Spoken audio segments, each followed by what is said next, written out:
আসসালামু আলাইকুম গাইজ, আপনারা সকলেই জানেন যে আমরা কিন্তু ট্যুরে যাচ্ছি। তো আজকে কিন্তু ট্যুরের জন্য অলরেডি বের হয়ে গেছি। তো বাসা থেকে তেমন কোনো ভিডিও করি নাই, ভিডিওটা স্টেশন থেকে শুরু করলাম। আর আমাদের সাথে কেন জানি না এমন হয়, মানে আমরা যেদিন টিকিট কাটি ওই দিনই কেন যেন ট্রেন অনেক লেট হয়। বিশ্বাস করবেন না, প্রায় 2 ঘন্টার উপরে লেট ছিল ট্রেন। যেহেতু ট্রেনটা অনেক লেট, তো ভাবতেছি আপনাদের জন্য কিছু ফুটেজ রেডি করে রাখি, কারণ অনেকে আমাদেরকে কমেন্ট করতেছেন যে ভাইয়া আগের মতো কেন আপনারা ভিডিও দেন না। তো আসলে একটা জায়গায় ঘুরতে গেলে অনেক প্ল্যানিং করা লাগে, অনেক কিছু কেনাকাটা করা লাগে, অনেক ব্যস্ততার মাঝে সময় কাটতেছে। এই জন্য ভিডিও ঠিকঠাক মতো দিতে পারতেছি না, ভয়েস দিতে পারতেছি না। তো ইনশাল্লাহ এখন থেকে কিন্তু রেগুলার ভিডিও পাবেন, যেহেতু আমরা সব ব্যস্ততা শেষ করে অলরেডি ঘুরতে বের হয়ে গেছি। এখন ধুমায় ভিডিও করব এবং আপনারা আমাদের ভিডিওগুলো দেখতে পারবেন। অনেক সুন্দর সুন্দর কিছু ফুটেজ নেওয়ার ট্রাই করব আপনাদের জন্য।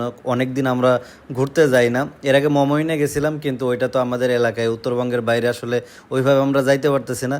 তো ভাবলাম যে এবার একটু দূরে যাব এবং আপনাদের সবাইকে দেখাবো যে কই কই ঘুরতে যাচ্ছি। তো আপনারা আমাদের সাথেই থাকবেন এবং আমাদের পেজটা ফলো দিয়ে রাখবেন, যারা নতুন দেখতেছেন, এবং যারা পুরনো আছেন তারা তো ভালোবাসেনি। অনেকে বলেন যে ভাই আগের মতো তো ভিডিও সামনে আসে না। তবে একটা জিনিস কি, আপনারা যদি ভিডিও সামনে আসার পরে লাইক কমেন্ট না করেন তাহলে কিন্তু ভিডিওগুলো আমাদের রেগুলার যাবে না। এই জন্য যাদের সামনে আমাদের ভিডিওগুলো যায় সবাই একটা করে লাইক এবং কমেন্ট, পারলে একটা শেয়ার দিয়ে রাখবেন, তাহলে রেগুলার আমাদের ভিডিওগুলো আবার আপনারা দেখতে পারবেন। আর আজকে কিন্তু আমরা ঢাকা ট্রেনের টিকিট কাটছি লালমনি এক্সপ্রেসে, যেহেতু আমরা আগে ঢাকা যাব। ঢাকা যাওয়ার পরে আবার পরের দিন সকাল 6টা বাজে আমাদের আরেকটা ট্রেন আছে। তো যেহেতু পরপর আমরা জার্নি রাখছি, এই জন্য ভাবলাম যে একটা দিন মাঝখানে রেস্ট নেই, তা না হলে শরীরটা অনেক দুর্বল হয়ে যাইতে পারে।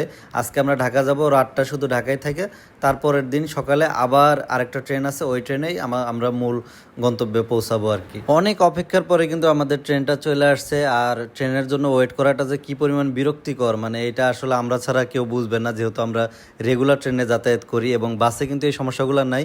বাসে কিন্তু আপনি এনি টাইম যা উঠে আপনি কিন্তু যে কোনো জায়গায় যাইতে পারবেন। কিন্তু ট্রেন যদি লেট হয়, মানে বাংলাদেশের ট্রেনগুলো আমি জানি না কেন এরকম করে, মানে প্রত্যেকবারই আমরা লেট পাই ট্রেন, মানে সঠিক টাইমে আসলে সবসময় ট্রেন পাওয়া যায় না, বেশিরভাগ সময় লেট পাওয়া যায়। আর ট্রেনের ভিতরে যে এই যে একটা লোককে আপনারা দেখতেছেন, যে লোকটা খিচুড়ি বিক্রি করতেছে, এরকম কিন্তু অনেকেই আসে খিচুড়ি বিক্রি করার জন্য।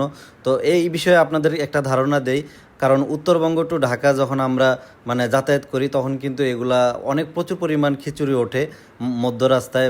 আপনাদের যে সিরাজগঞ্জ, তারপর হচ্ছে পাবনা, ভাঙুরা, এইসব এলাকা থেকে অনেক পরিমাণ খিচুড়িওয়ালারা ওঠে।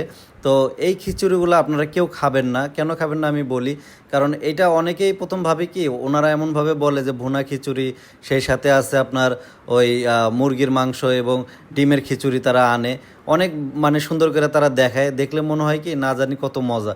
কিন্তু বিশ্বাস করেন, আপনি নেওয়ার পরে একদম পস্তাবেন, একটু পরিমাণও মজা নাই। এবং এইটা খাইলে আপনি মনে করবেন এটা খাওয়ার চাইতে পানি খাওয়া ভালো ছিল। মানে কোনো রকম হয়তো হলুদ মরিচ দিয়ে একটু ভাতটা মাইখা তারপরে হয়তো ট্রেনে নিয়ে আসছে, মানে এত বাজে খাইতে। এই দেখেন এই খিচুড়িগুলো, এগুলো আপনারা কেউ খাবেন না। অন্য কোনো ট্রেনে পাওয়া যায় কিনা জানি না, যেহেতু আমরা উত্তরবঙ্গে যাতায়াত করি, উত্তরবঙ্গে এই খাবারগুলো পাওয়া যায়।